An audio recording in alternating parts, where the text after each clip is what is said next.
Bonsoir tout le monde. Bienvenue parmi nous. Euh, on va se donner peut-être quelques minutes avant de démarrer le webinaire qui aujourd'hui va porter sur l'attachement dans le couple.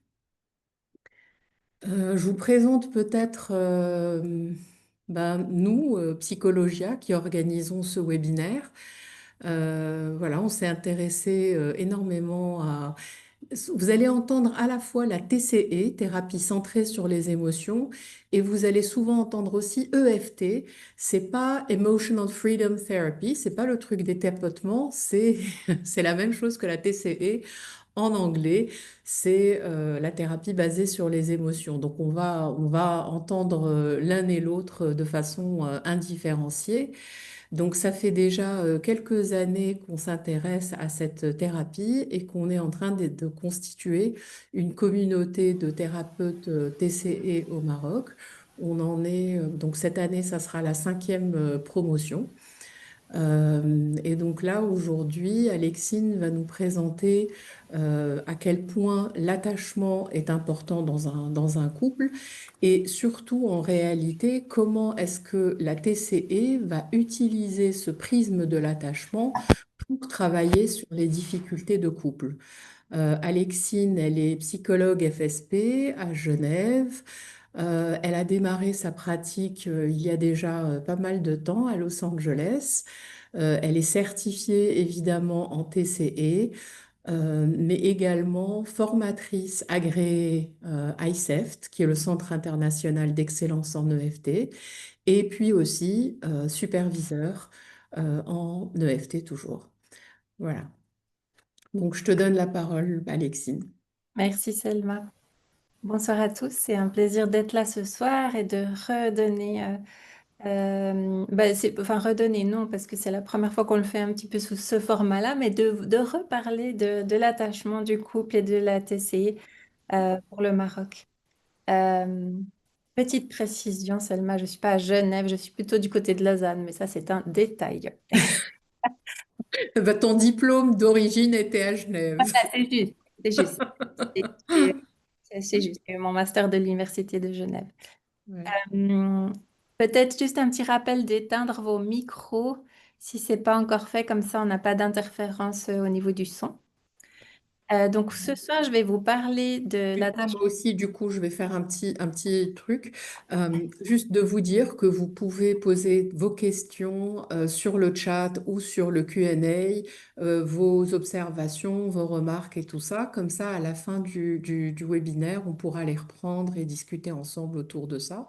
Sachant que ce webinaire se décline en deux parties. Une partie de présentation par Alexine et puis ensuite, vous allez avoir la chance de voir une thérapie de couple, un petit bout de thérapie de couple en action sous voilà, la lunette TCE.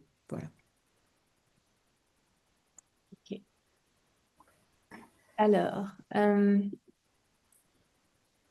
l'attachement dans le couple. Donc je vais vous parler dans un premier temps de la théorie de l'attachement. J'imagine que beaucoup d'entre vous connaissez déjà cette théorie, que vous l'avez peut-être étudiée, mais juste pour rappel, donc John Bowlby, qui était le père de cette théorie de l'attachement, était un psychiatre anglais qui s'est intéressé à...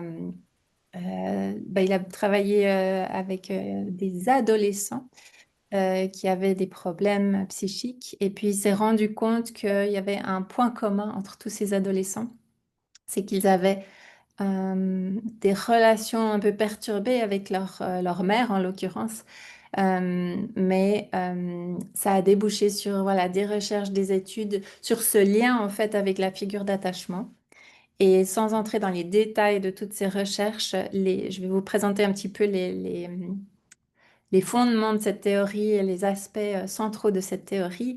Donc, ce que John Bowlby nous a dit, c'est que pour qu'un enfant se développe de manière sécure, pour qu'il se sente en sécurité dans le monde, il a besoin de l'accessibilité, de la réceptivité et de l'engagement émotionnel du parent. Ça veut dire que quand l'enfant fait appel aux parents, que l'enfant soit là, que le parent soit là, que le parent réponde.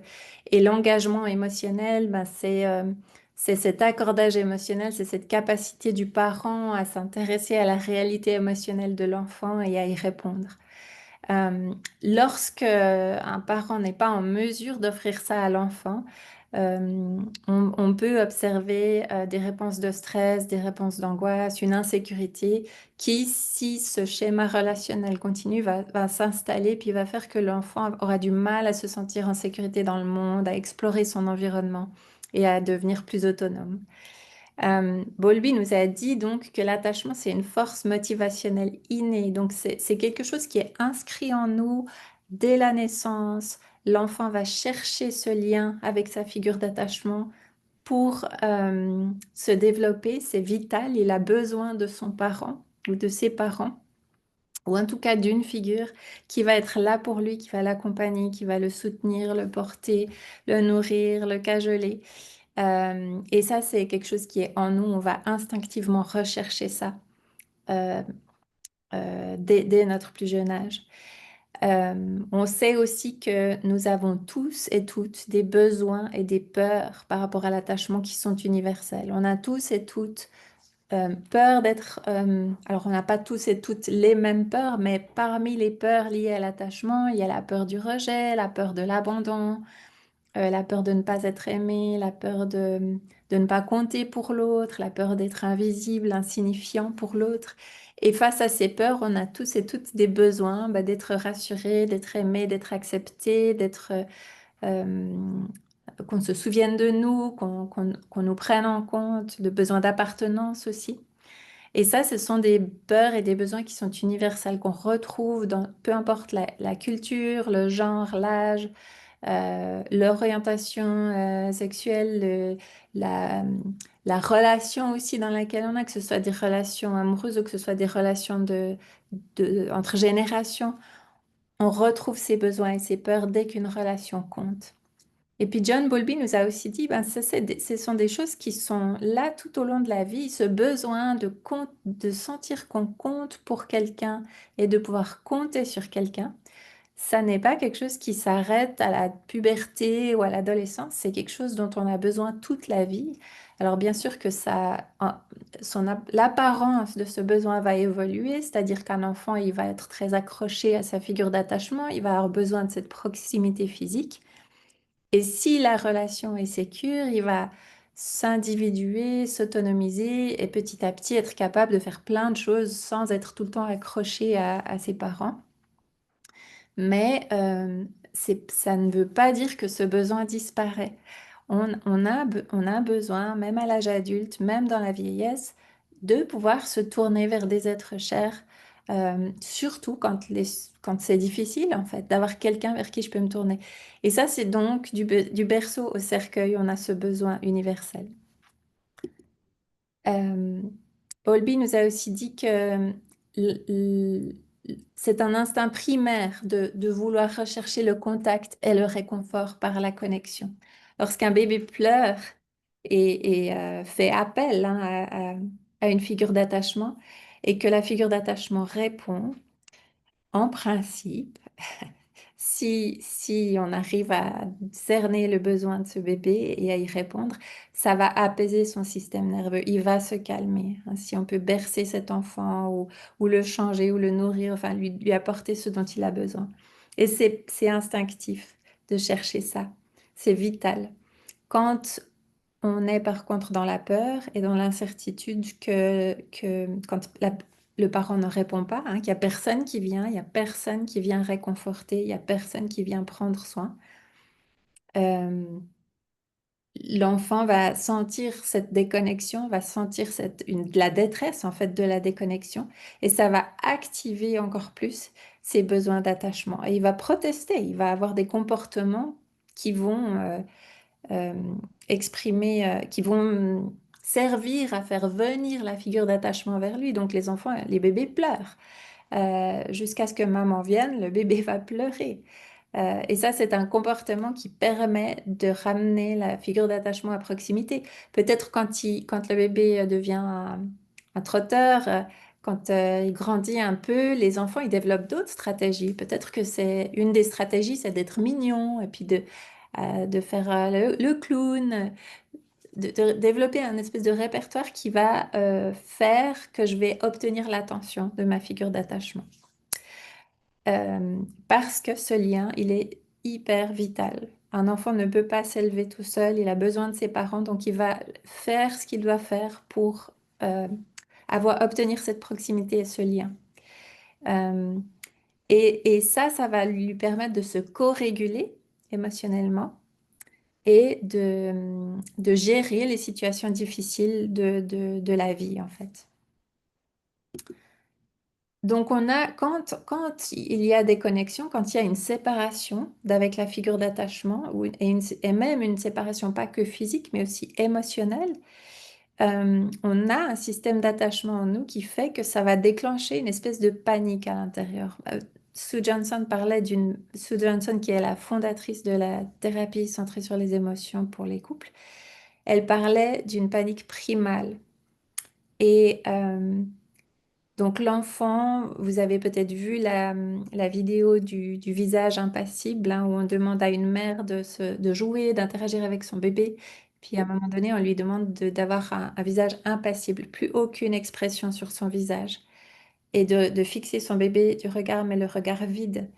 L'enfant très vite va réagir à ça, très vite va protester, très vite va sortir tout l'arsenal de comportements qu'il connaît pour essayer de récupérer l'attention de sa maman. Euh, et, et ce qu'on voit dans le couple, par exemple, eh bien, c'est qu'on va observer face à la séparation émotionnelle, face à la déconnexion émotionnelle, on va observer des réactions similaires, hein. On va observer les partenaires qui vont tout faire pour récupérer l'attention de l'autre. Alors parfois ça passe par la protestation, la colère, les critiques, les reproches. Parfois ça passe par le retrait parce que cette déconnexion fait tellement mal que pour ne pas la sentir, je me retire et je m'anesthésie. Et ça va dépendre un petit peu du style d'attachement qu'on a développé. Donc quand on est dans ces situations précoces où on est en lien avec une figure d'attachement puis que la figure d'attachement ne répond pas comme on en aurait besoin, ben, on va développer des stratégies, soit de protestation, où ça c'est plus un style anxieux, je cherche l'autre, mais où es-tu, que fais-tu, viens vers moi, reviens à moi, ou alors en tirant la prise et en s'anesthésiant pour ne plus sentir cette déconnexion. Et ça c'est plus un style évitant. Après, il y a le style désorganisé où c'est un espèce de mélange des deux. Euh, mais ces styles d'attachement, on les prend avec nous dans l'âge adulte. Et puis, ça va être un petit peu le filtre par lequel on va vivre beaucoup de nos relations. Ça va être un petit peu le modèle de base. Je vais avoir un style anxieux ou un style évitant. Donc, on peut se poser la question, qu'est-ce que je fais, moi? Qu'est-ce que je ressens quand je perds la connexion avec quelqu'un d'important? Est-ce que ça m'active, ça me rend très anxieux, puis je fais tout pour réparer le lien? Ou est-ce que je me ferme et puis je me blinde? Donc, le style d'attachement d'un des partenaires va alimenter la réactivité de l'autre, hein, si ça, j'y reviens tout à l'heure. Et ça va créer des cycles d'interaction qui sont prévisibles et récurrents pour chaque couple. Je reviendrai au couple dans un moment. Ce qu'il faut savoir aussi, c'est que dans cette relation à la figure d'attachement, on va se construire le regard qu'on a sur soi-même et le regard qu'on a sur les autres.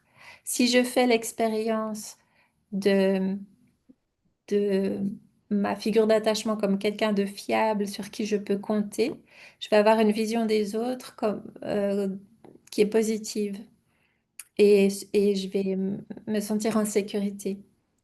Et avec le temps, le monde va devenir un lieu sécure, hein, l'environnement dans lequel j'évolue. Si je fais l'expérience que l'autre n'est pas là, n'est pas fiable, eh bien, je vais me protéger, je vais peut-être ne m'appuyer que sur moi-même, je vais être méfiant par rapport aux autres. Et puis, comment je me perçois dans le regard de l'autre? Est-ce que je me ressens comme digne d'amour ou pas? Est-ce que, suivant comment l'autre me regarde, comment l'autre me traite, je vais avoir une image positive de moi ou une image négative? Et ça, c'est ce qu'on appelle les modèles internes opérants. C'est un ensemble d'attentes et de croyances que j'ai sur moi, sur les autres et leur relation entre moi et les autres, que je vais construire au travers de ce lien d'attachement. Donc ça, ben, ça va m'aider à lire ma réalité, à organiser les émotions que j'ai et les expériences relationnelles que je vais faire.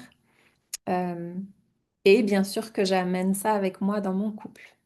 Que comment je perçois l'autre, comment je me perçois, c'est quelque chose que j'amène avec moi dans mon couple. Alors, il y a des recherches qui ont été faites sur l'attachement adulte, notamment Hazen et Shaver et puis Mikko Linzer, qui ont montré que l'amour romantique adulte, donc le lien entre deux partenaires, d'un couple, c'est un lien d'attachement au même titre que celui qui existe entre l'enfant et la mère. Ça veut dire que c'est un lien qu'on va vivre comme vital, hein, dont on va sentir le besoin de pouvoir se tourner vers notre partenaire quand on vit des choses difficiles. Il y a trois différences, c'est que c'est un lien qui est mutuel. On a deux adultes qui ont besoin l'un de l'autre et qui s'appuient l'un sur l'autre, alors que le parent ne va pas s'appuyer sur son enfant, ou en tout cas ne devrait pas. Il y a la sexualité qui fait partie de ce lien-là, de cet attachement-là. Et on a une capacité de représentation mentale de notre figure d'attachement adulte, c'est-à-dire que mon cerveau est suffisamment développé pour que je n'ai pas besoin de tout le temps être accrochée à mon partenaire, mais je peux penser à lui et je peux calmer mon système nerveux juste en pensant à notre relation ou en pensant à son soutien, etc. Ce que le bébé ne peut pas encore faire. Donc, Sue Johnson parle de l'attachement comme un système de survie exquis et logique. Et je vais vous expliquer pourquoi. Sue Johnson, elle a vraiment montré qu'il y avait une logique dans nos réactions, nos émotions liées à l'attachement, parce que c'est tellement vital ce lien. On n'est pas fait pour être seul. On n'est pas fait pour être seul. La solitude, ça tue. Donc on a un système en nous qui est incroyable, qui fait qu'on va tout faire pour ne pas être seul. Et dans le couple, quand ça se dispute, c'est souvent ce système-là qui est activé et qui fait tout pour retrouver le lien.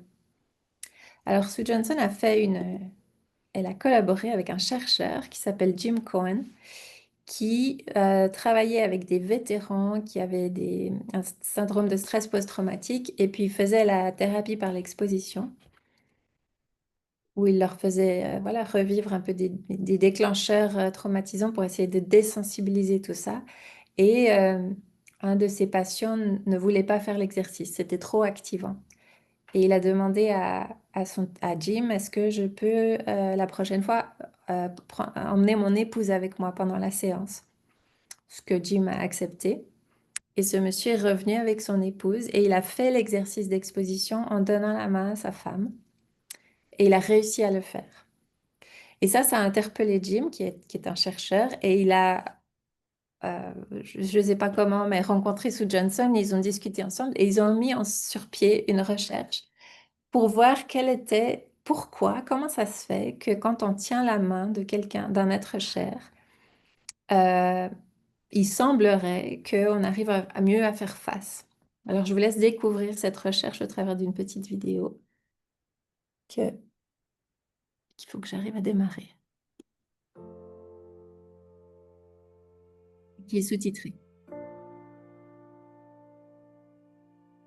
So Jane and Carl seek out emotionally focused therapy, or EFT. Before their first therapy session, Jane lies in an MRI machine for a brain scan. She's signaled that a shock to her ankles might be coming. Alone in the machine, her brain lights up like the 4th of July sky, and if and when the shock comes, she reports, it hurts. When a stranger holds her hand, the results are the same. When Carl holds Jane's hand, her brain activity again indicates real alarm and she says the shock is painful. Contact with her husband does not soothe or calm her brain. After Jane and Carl's last therapy session and bonding conversations, Jane is again alone for the fMRI and her brain lights up when she sees the X indicating a shock is coming and the shock hurts.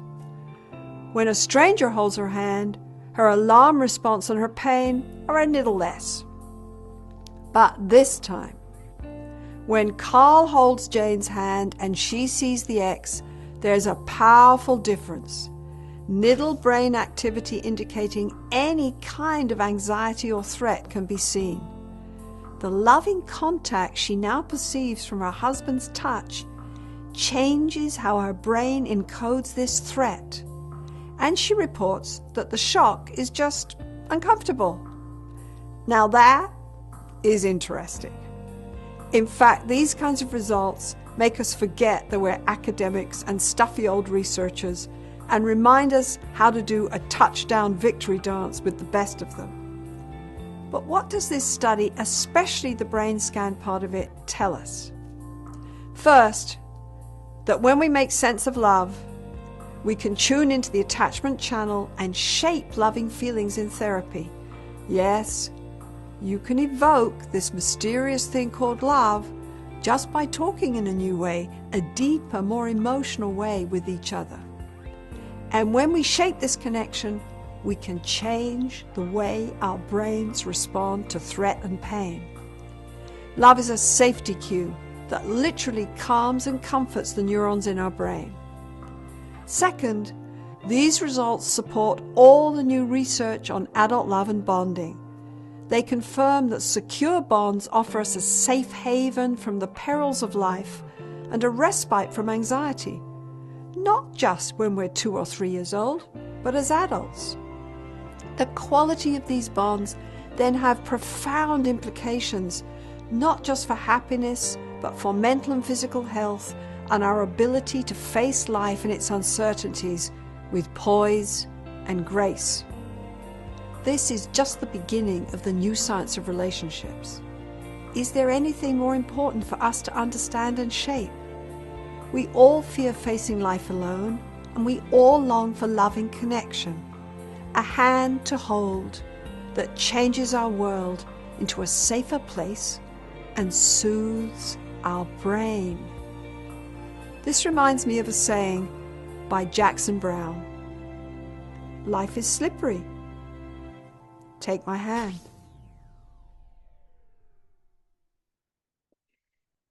Voilà, donc j'espère que vous avez réussi à suivre, mais c'est assez puissant de voir que lorsque le couple est déconnecté, euh, la femme qui est dans l'IRM, elle sent vraiment la douleur, elle sent la peur aussi. Mais lorsqu'il y a cette connexion, c'est comme un médicament en fait. Pour le système nerveux, ça calme, ça apaise, ça permet de faire face à quelque chose de menaçant. Et en EFT, on dit aussi, on parle du paradoxe de la dépendance parce on croit vraiment que quand on peut s'appuyer sur notre partenaire, ça ne nous rend pas plus dépendants, ça nous rend au contraire plus indépendants. On devient plus fort, on devient mieux équipé pour faire face à la vie et pour faire un tas de choses par soi-même parce que je sens ce soutien, je sens que l'autre est là et que je peux compter sur l'autre. Donc, quelques mots sur la TCE, la thérapie centrée sur les émotions selon Sue Johnson. Donc, c'est un modèle qui a été conceptualisé dans les années 80 par Sue Johnson et Leslie Greenberg, qui travaillaient ensemble. Et puis ensuite, Leslie Greenberg s'est plus focalisé sur la thérapie individuelle, Sue Johnson sur la thérapie de couple. Et ensuite, chacun a développé un peu toutes les modalités. Le modèle de Sue Johnson s'appuie sur la théorie de l'attachement et comprend vraiment la relation de couple comme un lien émotionnel d'attachement. Et on appelle ça la thérapie centrée sur les émotions parce qu'on va travailler avec les émotions. On comprend les émotions comme l'élément organisateur, c'est-à-dire que c'est de la relation, de l'interaction. Ça veut dire que quand je sens la détresse, je ressens une émotion. Quand je sens la détresse de la déconnexion, et je vais exprimer une émotion. Alors, si j'ai un style d'attachement anxieux, je vais peut-être exprimer de la colère, je vais protester, je vais critiquer, je vais chercher à obtenir l'attention de mon partenaire. Et cette émotion-là, elle va avoir un effet, elle va organiser l'interaction. Elle va avoir un effet sur mon partenaire qui va peut-être lui se sentir menacé par cette colère et qui va, s'il a un style plutôt évitant, il va peut-être se refermer. Et donc, ça crée un comportement qui ensuite a un impact sur moi. Ce retrait va faire que bah, moi, je vais peut-être me sentir abandonnée ou menacée ou rejetée et je vais peut-être protester encore de plus belle. Donc, l'émotion, c'est un élément organisateur de l'interaction, mais on va aussi l'utiliser comme agent de changement parce qu'on va s'intéresser à l'émotion qui n'est pas visible, celle qui est vulnérable. Et je trouve que cette image, elle montre bien de quoi on parle, hein. On a deux adultes qui se tournent le dos, qui sont déconnectés, mais à l'intérieur, on a deux enfants euh, qui cherchent la connexion, en fait, qui souffrent et qui disent, mais où es-tu? Où es-tu? Euh, et en TCI, on va travailler avec les émotions visibles qu'un couple va nous amener en thérapie. Ce sont souvent des émotions réactives, hein, de la colère, ou alors de l'indifférence. Et quand on creuse un peu, ben, on accède à des émotions beaucoup plus vulnérables telles que la tristesse, la peur, le- la solitude, l'impression d'être impuissant, démuni, de plus savoir quoi faire. Et puis on va utiliser ces émotions pour créer des nouveaux dialogues entre les partenaires. Ce qu'il faut comprendre, c'est que les partenaires, ils sont pris dans un feedback continu, ils sont pris dans une boucle infernale euh, dans laquelle ils ont des comportements, bah, justement des interactions rigides. Chaque fois que je sens la déconnexion, je me mets en colère et tu te refermes. Et il n'y a pas de solution. Je te cours après, puis t'es pas là. Puis plus je te cours après, plus tu te refermes.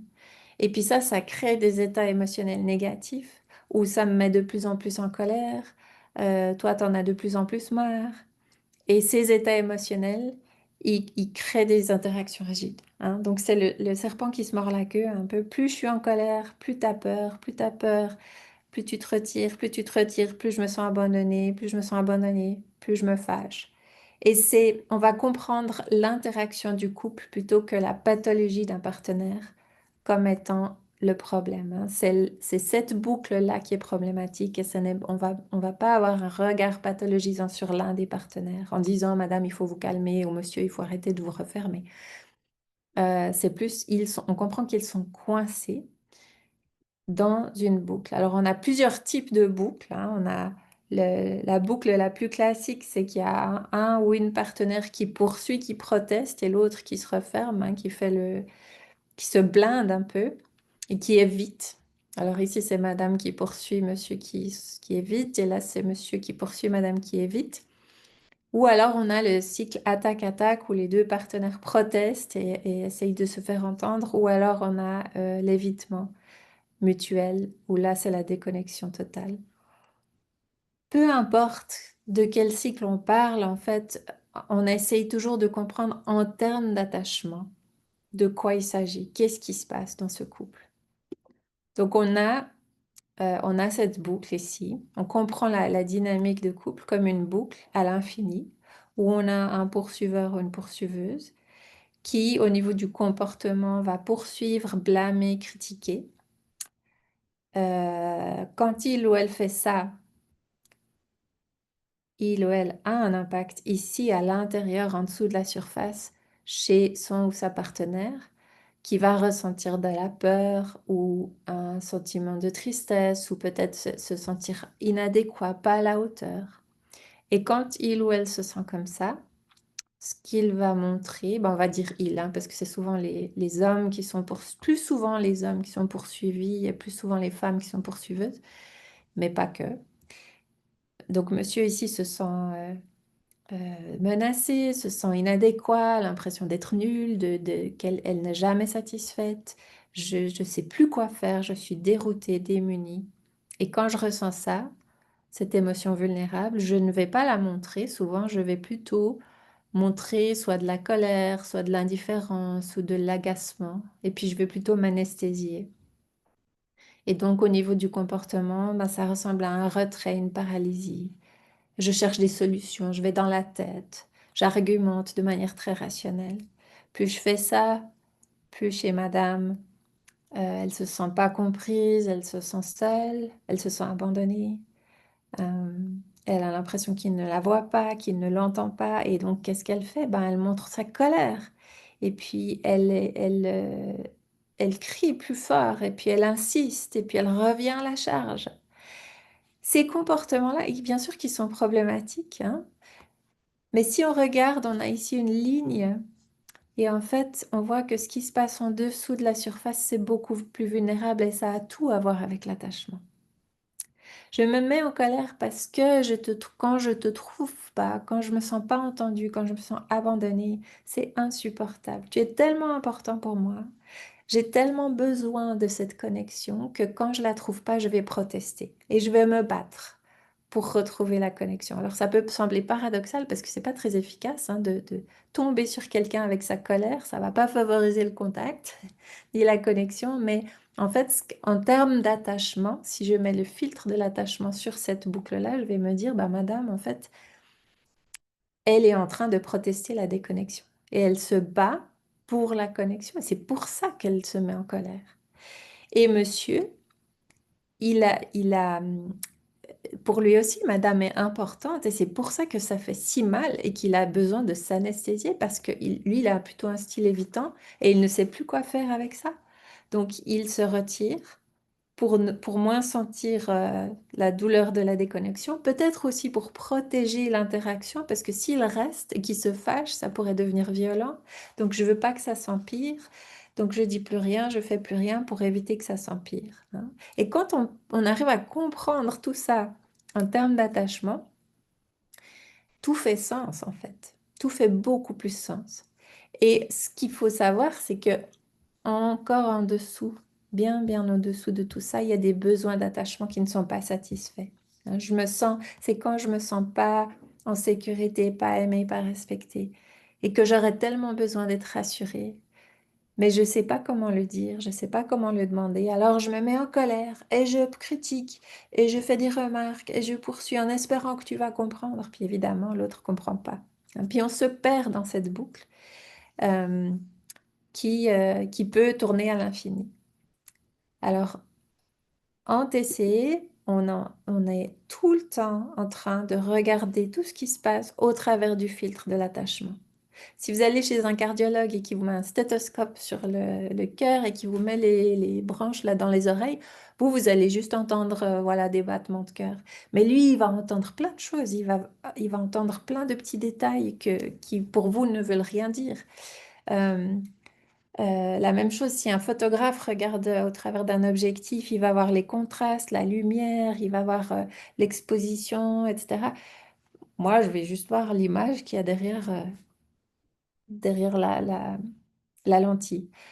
Et nous, en TC, les thérapeutes qui sont formés à la thérapie centrée sur les émotions, on a appris à repérer les thèmes d'attachement, à repérer en quoi la dispute, les conflits, la déconnexion à avoir avec l'attachement et on essaye de remettre le langage de l'attachement dans nos interventions pour que ça fasse sens, pour que les gens réalisent, ah, c'est parce que je suis important ou importante pour toi que tu te bats si fort contre moi. Enfin, contre moi, c'est pas contre moi, c'est contre la déconnexion. Et puis on essaye de traduire les choses pour ramener l'attachement au cœur du couple, en fait, et essayer de restaurer, de les aider à s'envoyer des messages beaucoup plus clairs, beaucoup plus vulnérables, pour que ce soit aussi plus facile de répondre aux besoins d'attachement de l'un et de l'autre.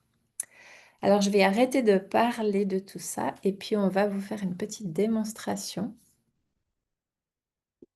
pour que vous voyez un petit peu à quoi ça ressemble. Alors,